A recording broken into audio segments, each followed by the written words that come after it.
How's it going, everybody?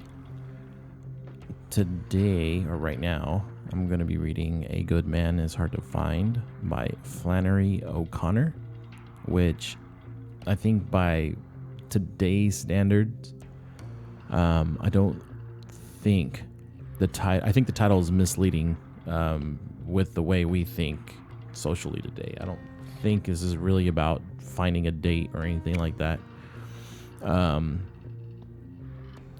So let's just get to it, huh?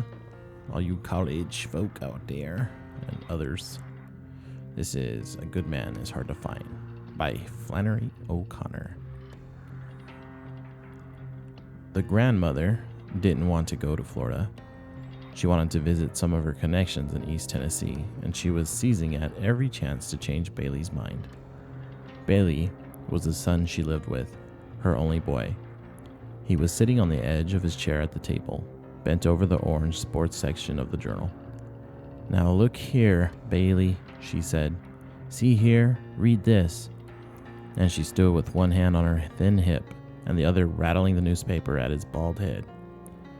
"Here, this fellow that calls himself the Misfit is loose from the federal pen and headed toward Florida, and you read here what it says he did to these people. Just you read it.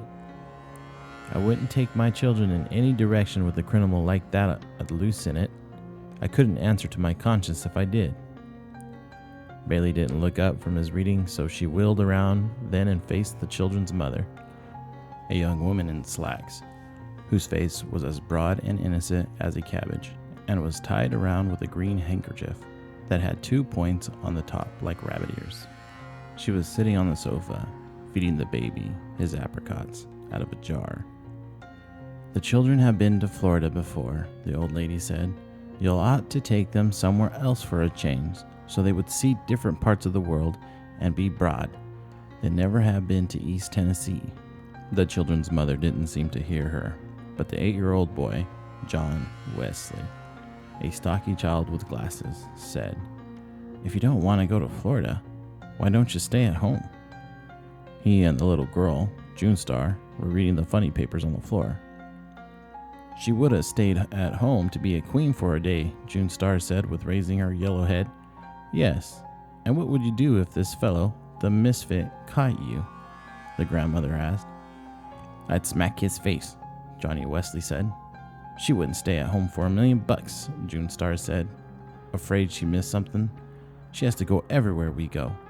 "All right, miss," the grandmother said. "Just remember that the next time you want me to curl your hair." June Star said her hair was naturally curly.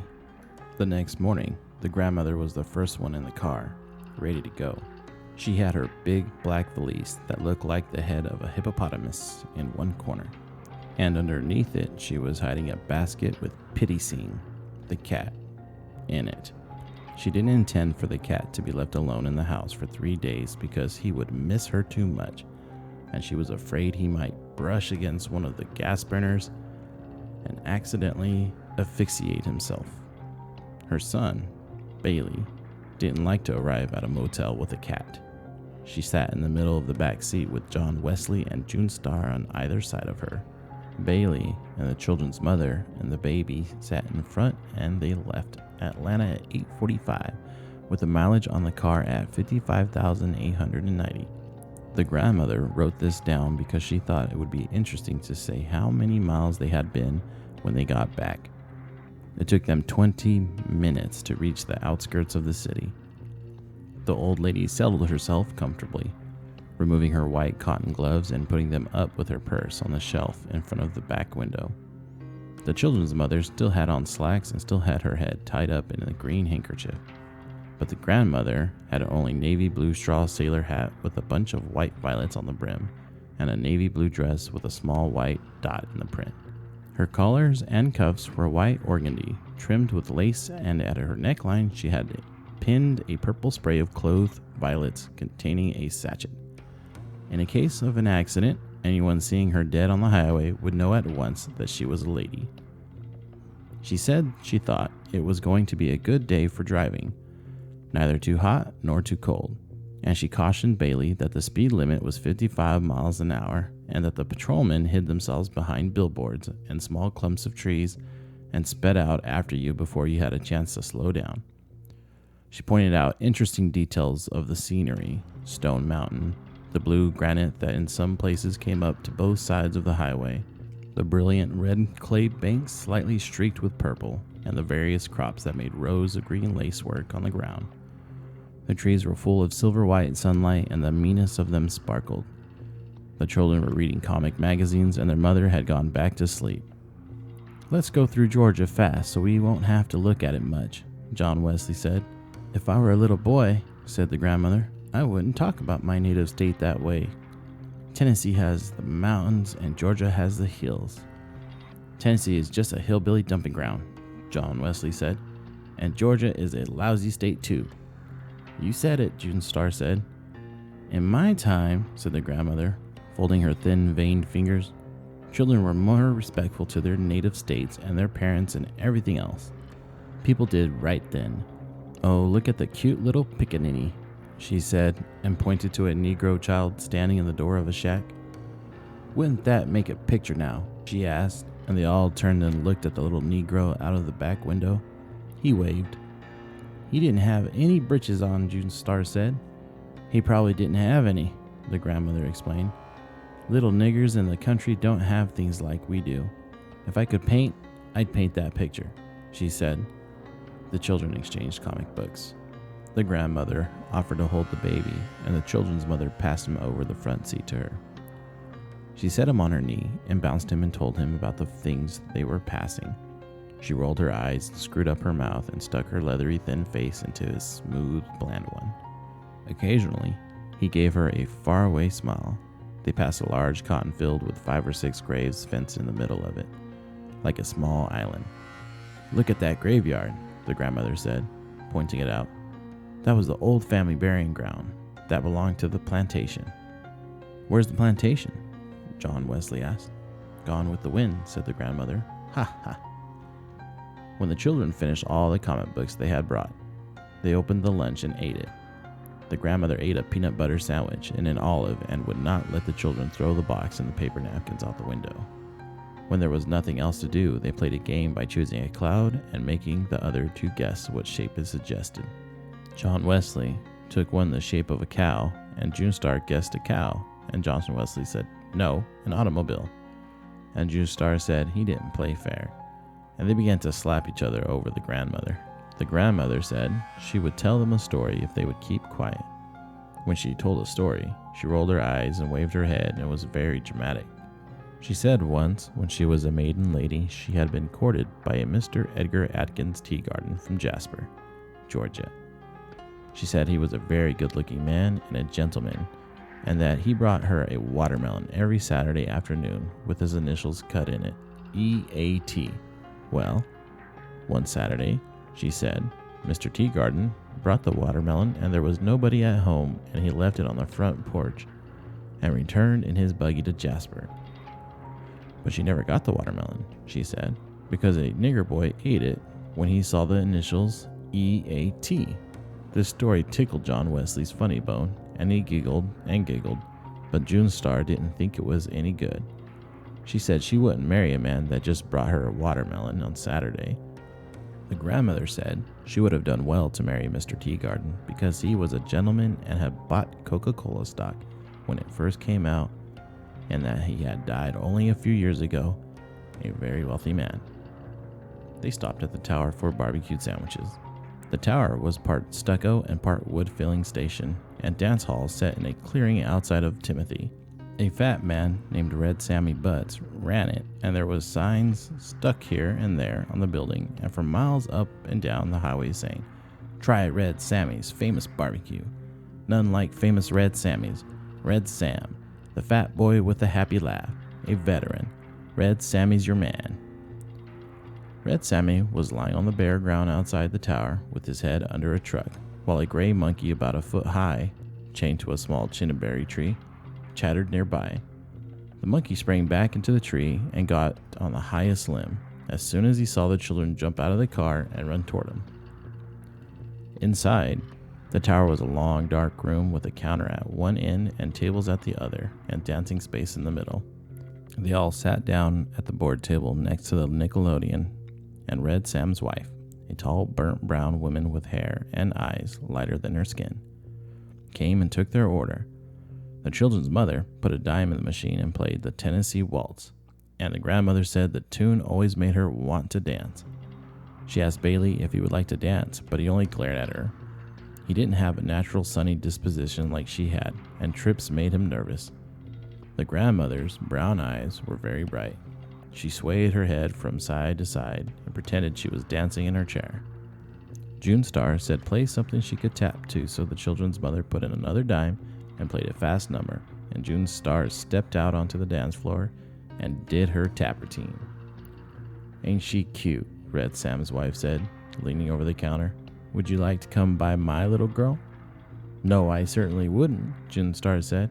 "I wouldn't live in a broken down place like this for $1,000,000. And she ran back to the table.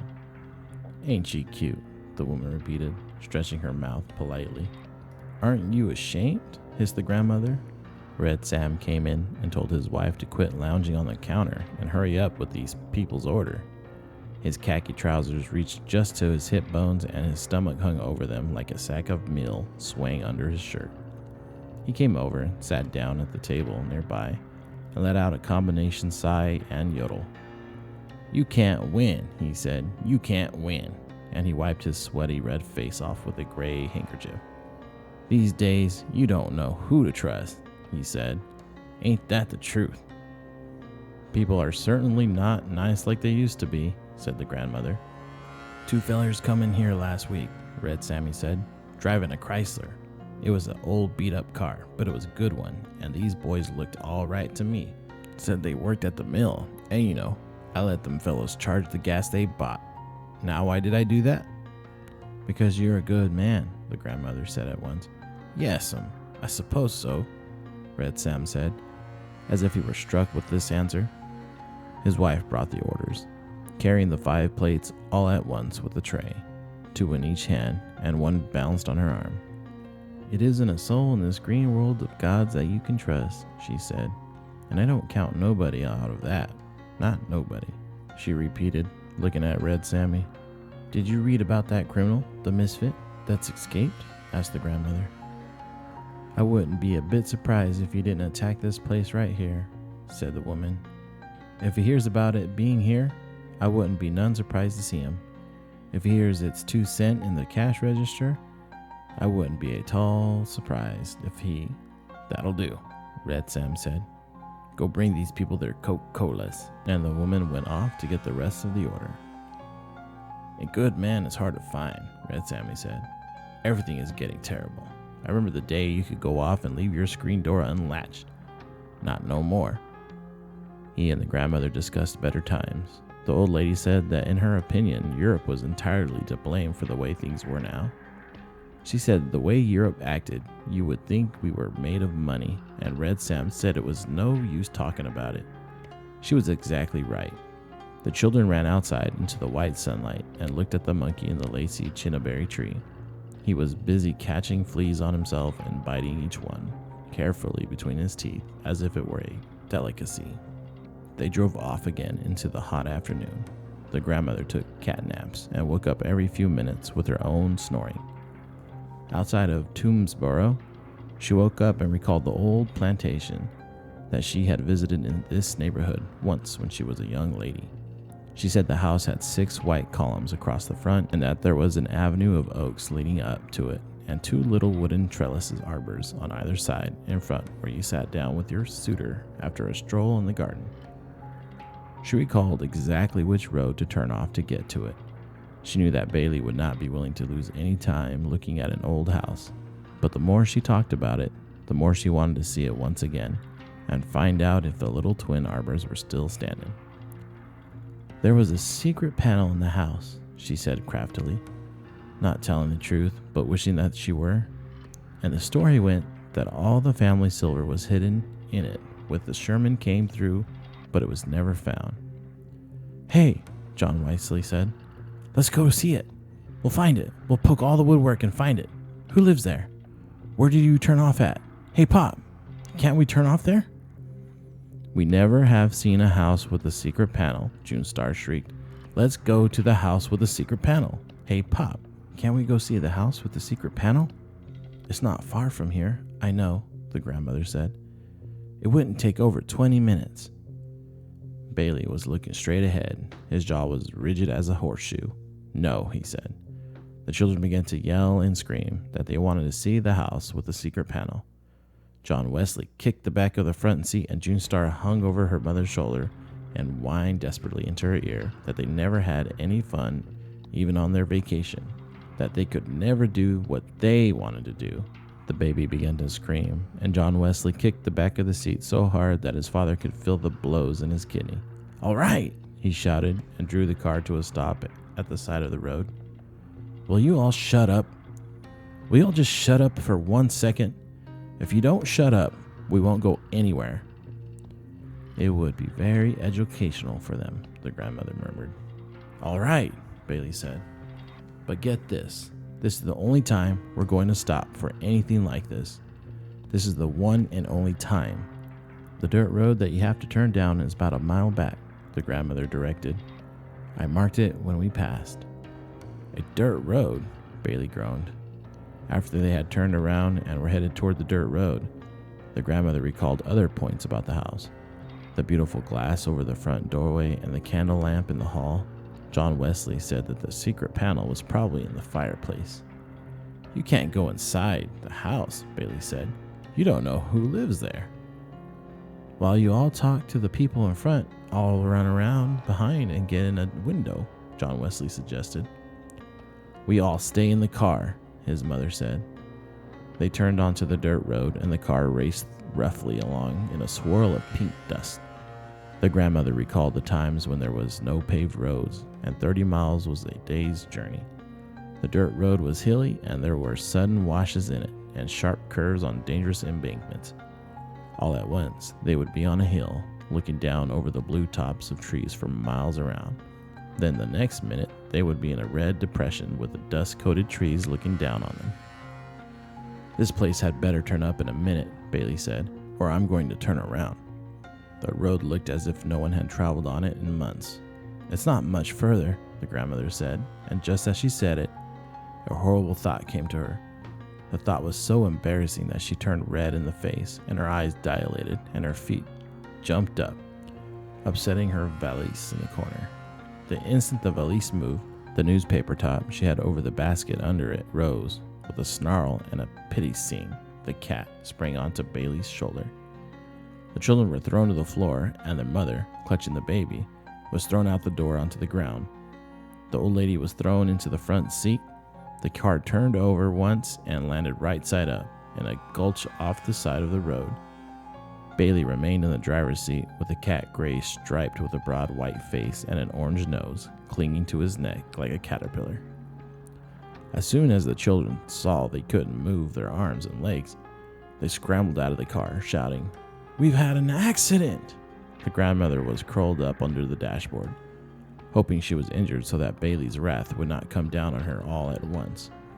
The horrible thought she had before the accident was that the house she had remembered so vividly was not in Georgia, but in Tennessee. Bailey removed the cat from his neck with both hands and flung it out the window against the side of a pine tree. Then he got out of the car and started looking for the children's mother. She was sitting against the side of the red, gutted ditch, holding the screaming baby, but she only had a cut down her face and a broken shoulder. "We've had an accident," the children screamed in a frenzy of delight. "But nobody's killed," June Star, with a disappointment as the grandmother limped out of the car. Her hat still pinned to her head, but the broken front brim standing up at a jaunty angle, and the violent spray hanging off the side. They all sat down in the ditch, except the children, to recover from the shock. They were all shaking. "Maybe a car will come along," said the children's mother hoarsely. "I believe I have injured an organ," said the grandmother, pressing her side, but no one answered her. Bailey's teeth were clattering. He had on a yellow sport shirt with bright blue parrots designed in it, and his face was as yellow as the one shirt. The grandmother decided that she would not mention that the house was in Tennessee. The road was about 10 feet above, and they could see only the tops of the trees on the other side of it. Behind the ditch they were sitting in, there were more woods, tall and dark and deep. In a few minutes, they saw a car some distance away on top of a hill, coming slowly as if the occupants were watching them. The grandmother stood up and waved both arms dramatically to attract their attention. The car continued to come on slowly, disappeared around a bend, and appeared again, moving even slower. On top of the hill they had gone over, it was a big, black, battered, hearse-like automobile. There were 3 men in it. It came to a stop just over them, and for some minutes the driver looked down with a steady, expressionless gaze to where they were sitting, and didn't speak. Then he turned his head and muttered something to the other two, and they got out. One was a fat boy in black trousers and a red sweatshirt with a silver stallion embossed on the front of it. He moved around on the right side of them and stood staring, his mouth partly open in a kind of loose grin. The other had on khaki pants and a blue striped coat and a gray hat pulled down very low, hiding most of his face. He came around slowly on the left side. Neither spoke. The driver got out of the car and stood by the side of it, looking down at them. He was an older man than the other two. His hair was just beginning to gray, and he wore silver-rimmed spectacles that gave him a scholarly look. He had a long, creased face and didn't have on any shirt or undershirt. He had on blue jeans that were too tight for him and was holding a black hat and a gun. The two boys also had guns. "We've had an accident," the children screamed. The grandmother had the peculiar feeling that the bespectacled man was someone she knew. His face was as familiar to her as if she had known him all her life, but she could not recall who he was. He moved away from the car and began to come down the embankment, placing his feet carefully so that he wouldn't slip. He had on a tan and white shoes and no socks, and his ankles were red and thin. "Good afternoon," he said. "I see you all had you a little spill." "We turned over twice," said the grandmother. "Once," he corrected. "We seen it happen. Try their car and see will it run, Harum," he said quietly to the boy with the gray hat. "What you got that gun for?" John Wesley asked. "What you gonna do with that gun?" "Lady," the man said to the children's mother, "would you mind calling them children to sit down by you? Children make me nervous. I want you all to sit down right together there where you're at." "What are you telling us what to do for?" June Star asked. Behind the line of woods gaped like a dark open mouth. "Come here," said their mother. "Look here now," Bailey began suddenly. "We're in a predicament. The grandmother shrieked. She scrambled to her feet and stood staring. "You're the misfit," she said. "I recognized you at once." "Yes'm," the man said, smiling slightly as if he were pleased in spite of himself to be known. "But it would have been better for all of you, lady, if you hadn't have recognized me." Bailey turned his head sharply and said something to his mother that shocked even the children. The old lady began to cry, and the misfit reddened. "Lady," he said, "don't you get upset. Sometimes a man says things he don't mean. I don't reckon he meant to talk to you that-a-way." "You wouldn't shoot a lady, would you?" the grandmother said, cleaned handkerchief from her cuff and began to slap at her eyes with it. The misfit pointed the toe of his shoe into the ground and made a little hole and then covered it up again. "I would hate to have to," he said. "Listen," the grandmother almost screamed. "I know you're a good man. You don't look a bit like you have common blood. I know you must come from nice people." "Yes, ma'am," he said. "Finest people in the world." When he smiled, he showed a row of strong white teeth. "God never made a finer woman than my mother, and my daddy's heart was pure gold," he said. The boy with the red sweatshirt had come around behind them and was standing with his gun at his hip. The misfit squatted down on the ground. "Watch them children, Bobby Lee," he said. "You know they make me nervous." He looked at the 6 of them huddled together in front of him, and he seemed to be embarrassed as if he couldn't think of anything to say. "Ain't a cloud in the sky," he remarked, looking up at it. "Don't see no sun, but don't see no cloud neither." "Yes, it's a beautiful day," said the grandmother. "Listen," she said. You shouldn't call yourself the misfit because I know you're a good man at heart. I can just look at you and tell." "Hush," Bailey yelled. "Hush. Everybody shut up and let me handle this." He was squatting in the position of a runner, about to sprint forward, but he didn't move. "I appreciate that," the misfit said, and drew a little circle on the ground with the butt of his gun. "It'll take half an hour to fix this here car," Hiram called, looking over the raised hood of it. "Well, first you and Bobby Lee got him and that little boy to step over yonder with you," the misfit said, pointing to Bailey and John Wesley. "The boys want to ask you something," he said to Bailey. "Would you mind stepping back in them woods there with them?" "Listen," Bailey began. "We're in a terrible predicament. Nobody realizes what this is," and his voice cracked. His eyes were as blue and intense as the parrots in his shirt, and he remained perfectly still. The grandmother reached up to adjust her hat brim as if she were going to the woods with him, but it came off in her hand. She stood staring at it, and after a second, she let it fall on the ground. Hiram pulled Bailey up by the arm as if he were assisting an old man. John Wesley caught hold of his father's hand, and Bobby Lee followed. They went off toward the woods, and just as they reached the dark edge, Bailey turned, and supporting himself against a gray, naked pine tree, he shouted, "I'll be back in a minute, Mama. Wait on me." "Come back this instant," his mother shrilled, but they all disappeared into the woods. "Bailey boy," the grandmother called in a tragic voice, but she found she was looking at the misfit squatting on the ground in front of her. "I just know you're a good man," she said desperately. "You're not a bit common." "None, I ain't a good man," the misfit said after a second, as if he considered her statement carefully. "But I ain't the worst in the world neither. My daddy said I was a different breed of dog from my brothers and sisters. You know, Daddy said, it's some that can live their whole life out without asking about it, and it's others has to know why it is. And this boy is one of the ladders. He's going to be into everything." He put on his black hat and looked up suddenly and then away deep into the woods as if he were embarrassed again. "I'm sorry. I don't have on a shirt before you ladies," he said, hunching his shoulders slightly. "We buried our clothes that we had on when we escaped, and we're just making do until we can get better. We borrowed these from some folks we met," he explained. "That's perfectly all right," the grandmother said. "Maybe Bailey has an extra shirt in his suitcase." "I'll look and see directly," the misfit said. "Where are they taking him?" the children's mother screamed. "Daddy was a card himself," the misfit said. "You couldn't put anything over on him. He never got in any trouble with the authorities, though. Just had the knack of handling them." "You could be honest, too, if you'd only try," said grandmother. "Think how wonderful it would be to settle down and live a comfortable life and not have to think about somebody chasing you all the time." The misfit kept scratching in the ground with the butt of his gun, as if he were thinking about it.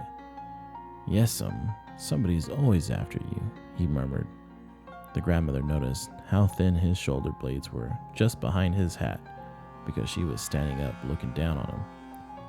"Do you ever pray?" she asked. He shook his head. All she saw was the black hat wiggled between his shoulder blades. "No," he said.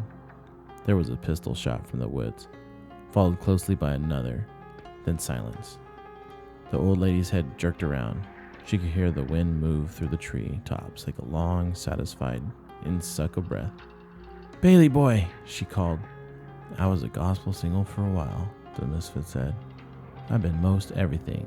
Been in the armed service, both land and sea, at home and abroad. Been twict married, been an undertaker, been with the railroads, plowed Mother Earth, been in a tornado, seen a man burnt alive once it," and he looked up at the children's mother and the little girl were sitting close together, their faces white and their eyes glassy. "I even seen a woman flogged," he said. "Pray, pray," the grandmother began. "Pray, pray." "I never was a bad boy that I remember of," the misfit said in an almost dreamy voice. "But somewheres along the line, I done something wrong and got sent to the penitentiary. I was buried alive." And he looked up and held her attention to him by a steady stare. That's when you should have started to pray, she said. What did you do to get sent to the penitentiary that first time?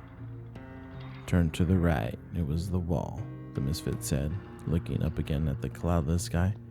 Turn to the left. It was a wall. Look up. It was a ceiling. Look down. It was a floor. I forget what I done, lady. I sat there and sat there, trying to remember what it was I'd done. I ain't recalled it to this day. Once in a while, I would think it was coming to me, but it never come.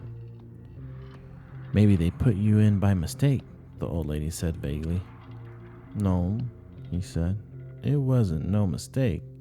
They had the papers on me. You must have stolen something, she said. The misfit sneered slightly. Nobody had nothing I wanted, he said. It was a head doctor at the penitentiary said that I had done was kill my daddy, but I known that for a lie. My daddy died in 1919 of the epidemic flu, and I never had a thing to do with it. He was buried in the Mount Hopewell Baptist churchyard, and you can go there and see for yourself. If you would pray, the old lady said, Jesus would help you. That's right, the misfit said. Well then, why don't you pray? She asked, trembling with delight suddenly. I don't want no help, he said. I'm doing all right by myself. Bobby Lee and Hiram came ambling back from the woods. Bobby Lee was dragging a yellow shirt with bright blue parrots in it. Throw me that shirt, Bobby Lee, the misfit said. The shirt came flying at him and landed on his shoulder, and he put it on. The grandmother couldn't name what the shirt reminded her of. No, lady, the misfit said while he was buttoning it up. I found out the crime don't matter. You can do one thing or you can do another. Kill a man or take a tire off his car, because sooner or later you're going to forget what it was you done and just be punished for it. The children's mother had begun to make heaving noises as if she couldn't get her breath. Lady, he asked, would you and that little girl like to step off yonder with Bobby Lee and Hiram and join your husband? Yes, thank you, the mother said faintly. Her left arm dangled helplessly, and she was holding the baby, who had gone to sleep in the other. Help that lady up, Hiram, the misfit said as she struggled to climb out of the ditch. And Bobby Lee, you hold on to that little girl's hand. I don't want to hold hands with him, June Star said. He reminds me of a pig. The fat boy blushed and laughed and caught her by the arm and pulled her off into the woods after Hiram and her mother. Alone with the misfit, the grandmother found that she had lost her voice. There was not a cloud in the sky nor any sun. There was nothing around her but woods. She wanted to tell him that he must pray. She opened and closed her mouth several times before anything came out. Finally, she found herself saying, Jesus, Jesus, meaning Jesus will help you, but the way she was saying it, it sounded as if she might be cursing. Yes, the misfit said, as if he agreed. Jesus shown everything off balance. It was the same case with him as with me, except he hadn't committed any crime, and they could prove I had committed one because they had the papers on me. Of course, he said. They never shown me my papers. That's why I sign myself now. I said long ago, you get you a signature and sign everything you do and keep a copy of it. Then you'll know what you done, and you can hold up the crime to the punishment and see, do they match? And in the end, you'll have something to prove you ain't been treated right. I call myself the misfit, he said, because I can't make what all I done wrong fit what all I gone through in punishment. There was a piercing scream from the woods, followed closely by a pistol report. Does it seem right to you, lady, that one is punished a heap and another ain't punished at all? Jesus, the old lady cried. You've got good blood. I know you wouldn't shoot a lady. I know you come from nice. Pray, Jesus, you ought not to shoot a lady. I'll give you all the money I've got. Lady, the misfit said, looking beyond her far into the woods. There never was a body that gave the undertaker a tip. There were 2 more pistol reports, and the grandmother raised her head like a parched old turkey hen crying for water and called, "Bailey boy! Bailey boy!" as if her heart would break. Jesus was the only one that ever raised the dead, Misfit continued, and he shouldn't have done it. He's shown everything off balance. If he did what he said, then it's nothing for you to do but throw away everything and follow him. And if he didn't, then there's nothing for you to do but enjoy the few minutes you got left the best way you can by killing somebody or burning down his house or doing some other meanness to him. No pleasure but meanness, he said, and his voice had become almost a snarl. Maybe he didn't raise the dead, the old lady mumbled, not knowing what she was saying and feeling so dizzy that she sank down in the ditch with her legs twisted under her. I wasn't there, so I can't say he didn't, the misfit said. I wish I had been there, he said, hitting the ground with his fist. It ain't right. I wasn't there because if I had been there, I would have known. Listen, lady, he said in a high voice.